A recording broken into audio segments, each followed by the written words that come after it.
Hello students, last video में हम किसी संधारित्र में संचित ऊर्जा के लिए व्यंजक व्युत्पन्न कर चुके थे। तो वहां पे हमने देखा था कोई भी संधारित्र हो उसमें संचित ऊर्जा के लिए व्यंजक आता है U is equal to 1/2 into Q square upon C. या फिर इसे हम जब विभव और धारिता के पदों में लिखते हैं तो इसे हम ऐसे लिखते हैं U is equal to 1/2 CV square. तो ये हमने वहां पे ऊर्जा के लिए व्यंजक देखा था। अब ये जो व्यंजक है संधारित्र में संचित ऊर्जा के लिए, यह व्यंजक हर एक संधारित्र के लिए लागू होता है, चाहे वह गोलीय संधारित्र है, चाहे बेलनाकार संधारित्र है, या फिर आपका समांतर प्लेट संधारित्र है।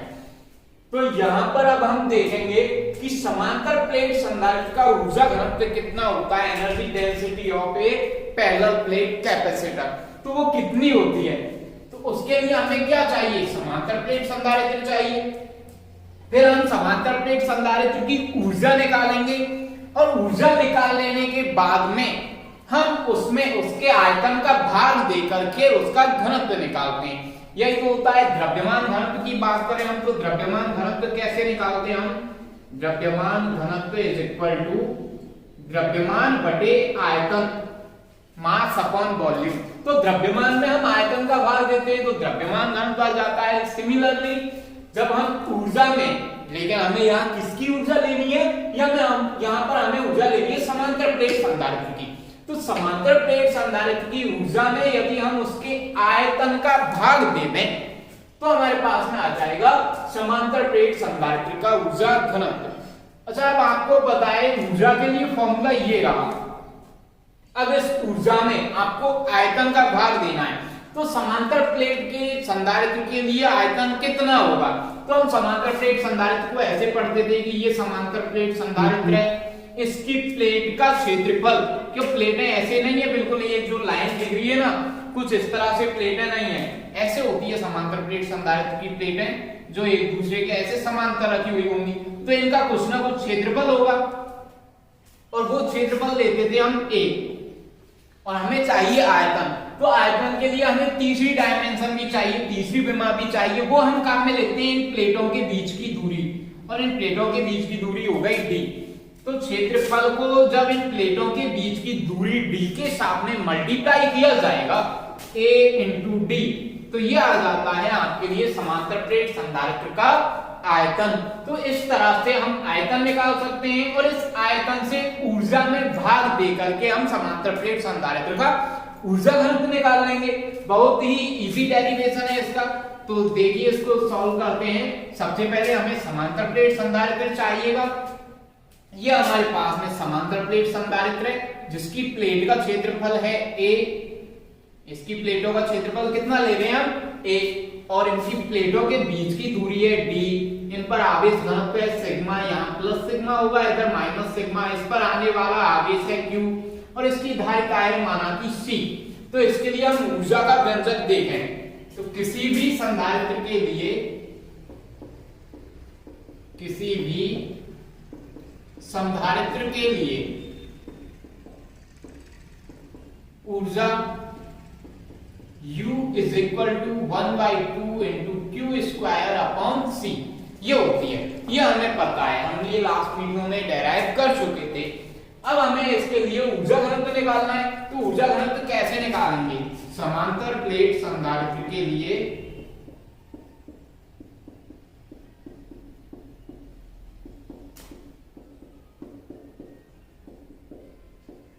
ऊर्जा घनत्व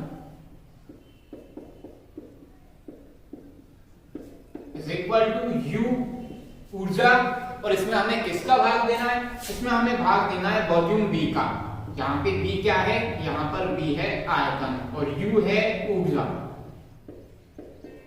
तो हमें U का पता है, U ये रहे समीकरण नंबर 1 में हम देख सकते हैं एनर्जी इतनी होगी। अब हम देख रहे हैं वॉल्यूम आयतन कितना होगा। तो चूंकि समांतर प्लेट संधारित्र की प्लेटों का क्षेत्रफल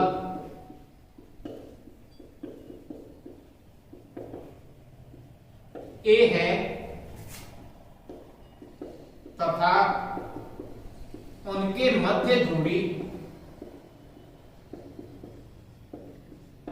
डी है, स्मॉल डी से लिख देते हैं हम, तब आयतन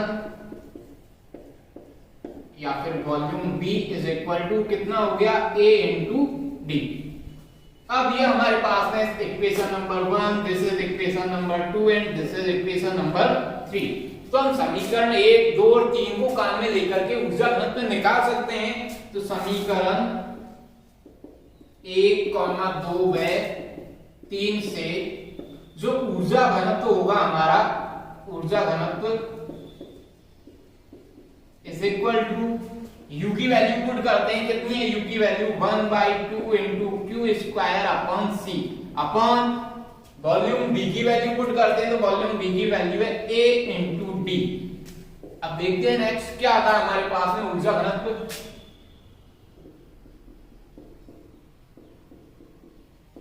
ऊर्जा घनत्व इज इक्वल टू, तो यहां से देखेंगे 1/2 Q square upon C as it, 1/2 into Q square upon C as it, और यहां से a अपॉन डी, और इसके नीचे लेते हैं हम 1 उल्टा करके लिखते हैं, तो क्या आने वाला है 1 अपॉन a इंटू डी। तो ये आ गया ऊर्जा घनत्व is equal to 1/2 into Q square upon c into a into D. This is equation number 4। ये हमारे पास में ऊर्जा घनत्व का व्यंजक आ जाता है। लेकिन हमें इसे यही नहीं छोड़ना है, कभी कभी वो हमसे पूछता है एग्जाम के अंदर कि जो ऊर्जा घनत्व है उसे विद्युत क्षेत्र के पदों में व्यक्त कीजिए। आपको इसे ई वेक्टर के पदों में व्यक्त करना होगा, विद्युत क्षेत्र के पदों में। तो आप देखेंगे, अब आप किसके लिए कर रहे हैं ये पूरा डेरिवेशन, तो ये हम कर रहे हैं समांतर प्लेट संधारित्र के लिए। और समांतर प्लेट संधारित्र की प्लेटों के बीच में जो विद्युत क्षेत्र होता है वो होता है E is equal to sigma upon epsilon nought, ये होता है। तो कैसे भी करके, अच्छा यहाँ पर जो हमने फॉर्मूला बनाया है इसमें सिग्मा आ रहा है क्या कहीं, या फिर एप्सिलॉन नॉट आ रहा हो कहीं से, तो हम क्या करते हैं, यदि सिग्मा आ जाता तो हम यहाँ से सिग्मा की वैल्यू निकालते, sigma is equal to E into epsilon nought, और वहां पे रख देते, तो वहां पे हमारा विद्युत क्षेत्र आ जाता अपने आप ही फॉर्मूले में, सिग्मा हट जाता। या फिर वहां पे कहीं एप्सिलॉन नॉट आ जाता तो हम एप्सिलॉन नॉट को हटा दे और E की वैल्यू पुट कर देते। तो इस तरह से हमें यहाँ पर विद्युत क्षेत्र की वैल्यू पुट करनी है। तो विद्युत क्षेत्र की वैल्यू पुट करने के लिए या तो वहां आना चाहिए सिग्मा या फिर वहां आना चाहिए एप्सिलॉन नॉट। तो ये कहां से लेके आए, तो हमें पता है कि जो आपका ये समांतर प्लेट संधारित्र है इसकी प्लेटों पर आवेश कितना होगा, तो प्लेटों पर कुल आवेश कितना होता है, प्लेटों पर कुल आवेश ये होता है Q is equal to sigma into A, आवेश घनत्व इंटू क्षेत्रफल। ये हमने जब इनकी धारिता कैलकुलेट की थी समांतर प्लेट संधारित्र के लिए, तो वहां भी काफी बार काम में लिया था इसको। और धारिता की बात करें, यदि हम समांतर प्लेट संधारित्र की धारिता की C, तो धारिता C क्या होती है, ये होती है A into epsilon not upon B। ये दोनों वैल्यूज उठा करके यहाँ पे पुट कर देते हैं हम, C की वैल्यू भी पुट कर देते हैं और Q की वैल्यू भी पुट कर देते हैं, तब ऊर्जा घनत्व। अब ऊर्जा घनत्व, अब ऊर्जा घनत्व कितना हो जाएगा, तो देखेंगे हम 1/2 तो as it into Q, Q की वैल्यू पुट करनी है हमने सिग्मा इंटू ए, तो Q की वैल्यू पुट करेंगे हम सिग्मा इंटू ए और पावर है इसकी 2 अपॉन C की वैल्यू पुट करनी है हमें A epsilon not upon D into क्या रह गया, A रह गया और D रह गया, तो A into D as it. अब आप देखेंगे यहाँ पे D कैंसिल आउट हो गए, तो यहां बचता है ऊर्जा घनत्व is equal to 1/2 as it into ऊपर स्क्वायर खोलते हैं तो सिग्मा का स्क्वायर इंटू A का स्क्वायर अपॉन नीचे A को A के साथ मल्टीप्लाई किया तो A की पावर हो गई 2 into epsilon nought as it, A square से A स्क्वायर कैंसिल आउट। और हमें पता है कि किसी भी समांतर प्लेट संधारित्र की प्लेटों के बीच में विद्युत क्षेत्र E का मान क्या होता है, तो E का मान होता है सिग्मा अपॉन एप्सिलॉन नॉट। तो यहां से देखेंगे हम E is equal to sigma upon epsilon nought इसलिए जो आपका सिग्मा है इसकी वैल्यू हो गई एप्सिलॉन नॉट को इधर लाके मल्टीप्लाई कर दो तो E into epsilon not. Sigma की वैल्यू यहां से E इंटू एप्सिलॉन नॉट यहां पर पुट करते हैं तो ऊर्जा घनत्व आता है हमारे पास, ऊर्जा घनत्व is equal to 1/2 Hz into sigma की वैल्यू पुट करनी है हमें E इंटू एप्सिलॉन नॉट, तो पुट करेंगे E into epsilon nought, power हो गई 2 अपॉन नीचे एप्सिलॉन नॉट Hz, तो ये आने वाला है हमारे पास 1/2 into E square into epsilon not, क्योंकि यहाँ पे देखेंगे हम एप्सिलॉन नॉट की पावर आएगी 2, नीचे एक एप्सिलॉन नॉट है तो ऊपर एप्सिलॉन नॉट का स्क्वायर अपॉन नीचे भी एप्सिलॉन नॉट, तो ये पावर 2 कैंसिल आउट और ऊपर एक एप्सिलॉन नॉट बचता है। तो इस तरह से हम ऊर्जा घनत्व को निकाल सकते हैं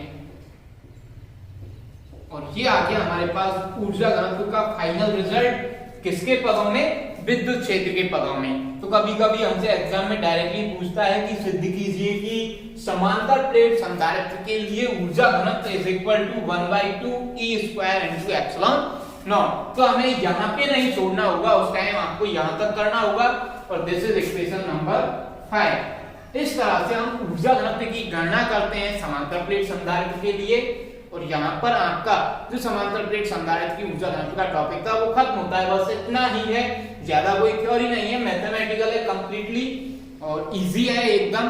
तो इसमें भी यदि आपको कोई प्रॉब्लम हो तो भी आप हमें कमेंट में, नीचे जो कमेंट बॉक्स है वहां पर जाइए, कमेंट कीजिए और आपकी उसके लिए प्रॉब्लम क्लास अलग से लगाई जाएगी। Thank you students.